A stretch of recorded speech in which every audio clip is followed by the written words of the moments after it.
બધા યુગોની અંદર આપણી સંસ્કૃતિ કઈ વેધી સતયુગની અંદર સત્યના સાર્થમ બધા સાહેબ સતયુગની અંદર સત્યના સાર્થમ એટલે 100% સત્ય સાધુ છે બરોબર. એના પછી બીજો યુગ આવ્યો ત્રેતાયુગ ની અંદર એક થંભ પડી ગયો, એક ભાગનું પાપ ચાલુ થઈ ગયું, અધર્મ ચાલુ થઈ ગયો, 3 થંભ સત્યને રહ્યા બરાબર. પછી બીજો યુગ આવ્યો દ્વાપર યુગ ની અંદર બે સ્તંભ રહ્યા સતના અને બે સ્તંભ અધર્મ થઈ ગયું છે. અત્યારે કળયુગ ચાલી રહ્યો, કળયુગ ની અંદર 3 સ્તંભ પડી ગયા છે. એક જ સ્તંભ ઉપર સત્ય હે એટલે આપણે આ સંત હોઈએ બરાબર. એટલે એક કડીની અંદર આપણે સંતોએ કીધું કે આકાશ में आग लगी जल जल परे अंगार संत ने होते जगत में तो जल जाता संसार.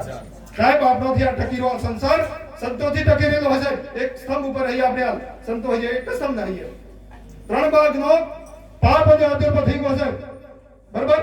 આ થંભ જ્યારે પડી જાય એટલે એનો વિનાશ થઈ જાય છે બરાબર. એટલે લગભગ ઘણું બોલે ગમ લાગે. આટલું બોલી મારી વાણી નિરમ કર. બોલો સદગુરુ દેવ કી જય. ભાઈ તાળી તો પાડો.